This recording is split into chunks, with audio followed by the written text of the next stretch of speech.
So ఇప్పుడు మనం CSC ల్యాబ్లో అయితే ఉన్నామండి. సో ఈ ల్యాబ్లో ఫైనల్ ఇయర్ స్టూడెంట్స్ అయితే ఉన్నారు మనతో. సో వాళ్ళ రివ్యూస్ అయితే ఒకసారి చూద్దాం. హాయ్ అండి. హాయ్ అండి. మీ గుడ్ నేమ్? బ్రాహ్మణి అండి. ఏ ఇయర్ చదువుతున్నారు? ఇప్పుడు ఫైనల్ ఇయర్ అండి మేము. So BTech final year CSC. Okay. So ఇప్పుడు మా బ్రదర్స్ చాలామంది ఉన్నారండి. సో అందులో ఒకరు ఈ క్యాంపస్లో అయితే జాయిన్ అవ్వాలనుకుంటున్నారు. సో వాళ్ళ కోసం మీరు క్యాంపస్ గురించి ఏం చెప్తారు? నేనైతే ఫస్ట్ అయితే ఇది బెస్ట్ ఆప్షన్ అని చెప్తాను.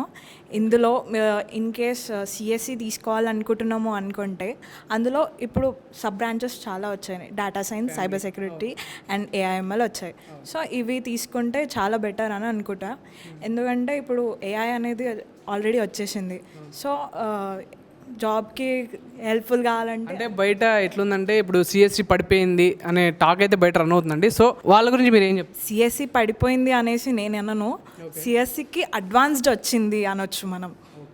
సో సిఎస్సి అడ్వాన్స్డ్గా ఇప్పుడు వచ్చినాయి బ్రాంచెస్ అంతే తప్పించి అది బేస్ అండి. అది పడిపోయిందంటే అసలుకి ఏమి ఉండదు. సో అది సిఎస్సి సజెస్ట్ చేస్తారు. సజెస్ట్ చేస్తాను నేను. స్టాఫ్ గురించి ఏం చెప్తారండి? ఇప్పుడు అందరూ ఇప్పుడు టాప్ స్టూడెంట్స్ అయితే ఉంటారు, కొంచెం యావరేజ్ స్టూడెంట్స్ ఉంటారు, బిలో యావరేజ్ స్టూడెంట్స్ ఉంటారు. సో వాళ్ళకి ఎలా ఇక్కడ ఉన్న లెక్చరర్స్ కానీ ఇక్కడ ఉన్న స్టాఫ్ కానీ సో వాళ్ళతో ఎలా ఇంటరాక్ట్ అయ్యి వాళ్ళని మెరిట్ చేస్తారు? అయితే ఫస్ట్ మా ఫ్యాకల్టీ చూస్తారు ఎవరు ఫస్ట్ చదువుతున్నారు ఏంటనే. ఫస్ట్ చదివే వాళ్ళని కంటే ఎవరు చదవట్లేదో వాళ్ళ మీద కాన్సన్ట్రేట్ చేస్తారు మా ఫ్యాకల్టీ. సో అది చాలా హెల్ప్ఫుల్ అని నేను అనుకుంటాను. అది మెయిన్ థింగ్ కదండి. ఇప్పుడు ఫస్ట్ చదివే వాళ్ళు ఎలా అయినా చదువుతారు. సో దాన్ని బట్టి ఇప్పుడు ఫైనల్ ఇయర్ మేము చాలా యూస్ఫుల్ అవుతుంది మా వాళ్ళకి. ఫైనల్ ఇయర్ బాగా యూస్ఫుల్ అవుతుంది. ఇప్పటివరకు మాకున్న సబ్జెక్ట్స్ కానీ వాళ్ళు టీచ్ చేసిన విధానము, ల్యాబ్స్ చేయించడం అన్నీ ప్రాక్టికల్గా చేయిస్తారు. ల్యాబ్స్ కూడా రీసెర్చ్ కూడా చేయిస్తారు మాతో. సో అది చాలా యూస్ఫుల్ అయింది మాకు. రీసెర్చ్ కూడా ఇక్కడ చేయిస్తారు. అందరు పిహెచ్డి ఫ్యాకల్టీస్ ఉన్నారు. సో అట్లా. సో ఇప్పుడు థియరీకి ఎక్కువ ఇంపార్టెన్స్ ఇస్తారా లేదంటే ప్రాక్టికల్కి ఎక్కువ ఇంపార్టెన్స్ ఇస్తారా? ప్రాక్టికల్గా ఎక్కువ ఇంపార్టెన్స్ ఇస్తారు. ప్రాక్టికల్ ఎక్కువ. సో ల్యాబ్ ఎప్పుడు స్టార్ట్ అవుతుంది? ఏ ఇయర్ నుంచి ల్యాబ్ స్టార్ట్ అవుతుంది? ల్యాబ్ ఫస్ట్ ఇయర్ నుంచి స్టార్ట్ అవుతుందండి. ఐటీ ఫస్ట్ ఇయర్లో ఐటీ ఉంటుంది, పైథాన్ ఉంటుంది, సి ఉంటుంది.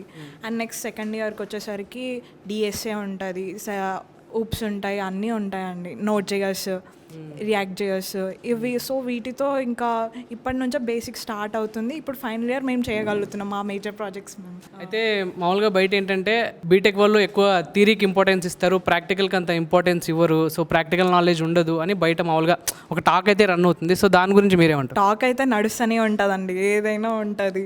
కానీ ఇప్పుడు ప్రాక్టికల్గా అయితే కంపల్సరీ చేయిస్తారు మా వాళ్ళు. ఎందుకంటే ఇప్పుడు ప్రాక్టికల్గా చేస్తేనే ఓన్గా ప్రాజెక్ట్స్ చేయడానికి వస్తుంది, దేనికైనా వస్తుంది. సో అలా అని ప్రాక్టికల్గానే చేయిస్తారు. ఎన్ని అవర్స్ ల్యాబ్లో స్పెండ్ చేస్తారు మామూలుగా? 3 hours పర్ డే 3 hours అయితే ల్యాబ్లో స్పెండ్ చేస్తారు. Okay okay. సో ఆ హార్లో ఏం డౌట్స్ ఉన్నా, ఏం ఎర్రర్స్ వచ్చినా దగ్గరుండి మేడం వాళ్ళు మళ్ళీ రెక్టిఫై చేసి కరెక్ట్ చేసి చేయిస్తారండి మాతో. సో అట్లా. అయితే ఇప్పుడు ఫైనల్ ఇయర్లో ఏ ప్రాజెక్ట్ చేస్తున్నారు మీరు? ఫైనల్ ఇయర్లో మాది వచ్చేసి face anti spoofing. Face anti spoking.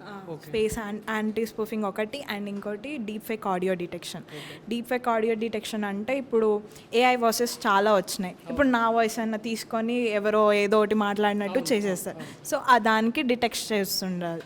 So అలా ఎవరైనా నా ఫేస్ పెట్టుకొని వేరే వాళ్ళు మాట్లాడితే సో దాన్ని ఇది ఈ డిటెక్ట్ చేస్తుంది. Okay okay. దాని మీద మీరు ఇప్పుడు వర్క్ చేస్తున్నాం. కంప్లీట్ అయిపోయిందా? ఇంకా హాఫ్ ఉందండి చేసేది ఉంది.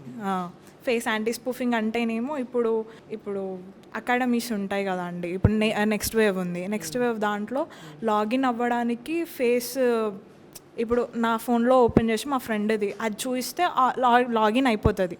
కానీ ఇందులో ఏంటంటే రియల్ ఫేస్ స్ట్రక్చర్స్ ఉంటేనే ఓపెన్ అవుతుంది. అలా అనేసి మేము అట్లా బిల్డ్ చేసినాం. ఇవి 2 ప్రాజెక్ట్స్ ఉన్నాయి మా ఫ్రెండ్స్ మాది కలిపి. ఎంతమంది ఉంటారు మీరు బ్యాచ్? మా బ్యాచ్ ఫస్ట్ బ్యాచ్ అండి మాది ఏఐఎంఎల్. సో మేము 22 members ఉన్నాం. మా గ్రూప్లో 3 members మేము, ఇంకో గ్రూప్ 4 అలా ఉన్నాం. సో ఈ క్యాంపస్ హైయెస్ట్ ప్లేస్మెంట్ ఎంత అంటారు? అంటే హైయెస్ట్ ప్లేస్మెంట్ వచ్చేసి 9 LP అండి. ఓకే, 9 LP హైయెస్ట్ ప్యాకేజ్ ఈ క్యాంపస్లో. అంటే ఇక్కడ రిక్వైర్మెంట్ ఎట్లా, ఏ కంపెనీస్ వస్తాయి? ఇక్కడ వచ్చేసి సావంతీస్, టీసీఎస్. యాక్చువల్గా టీసీఎస్ మేము వెళ్ళినాము. అండ్ ఇప్పుడు టీసీఎస్ అయాన్ వాళ్ళు వచ్చిండ్రు మాకు నేర్పించడానికి ఇట్లా అకాడమీ వాళ్ళు. అండ్ ఇంకా హైటెక్కి సంథింగ్ ఏదో అండి అది శ్రవంతి సిమెంట్స్ అని చెప్పేసి వాళ్ళు సివిల్ వాళ్ళది. అండ్ ఇక్కడ కాగ్నిజెంట్ వచ్చింది అండ్ కాన్సెంట్రిక్స్, అకోలైట్ ఇలాంటివి వచ్చినాయండి. సో టాప్ కంపెనీసే ఇక రిక్వైర్మెంట్ అయితే వస్తున్నాయి. సో అయితే ఇది సైజ్ చేయొచ్చు ఈ కాలేజ్ చేయొచ్చండి 100%. 100%. ఓకే ఇదండి, థామస్ కూడా అయింది కాబట్టి ఇంకా ఈజీ అవుతుంది. సో అటానమస్ అయింది కాబట్టి ఇంకా ఈజీ. ఇంకా ఈజీ ఉంది. చాలా ఎగ్జామ్స్ ఇక్కడనే కండక్ట్ చేస్తున్నారు కాబట్టి వీళ్ళ అండర్ గైడెన్స్తో చాలా ఈజీగా అయిపోతుంది. సో ఇదండి ఓవరాల్గా రివ్యూ అయితే. థ్యాంక్ యూ అండి. Thank you so much.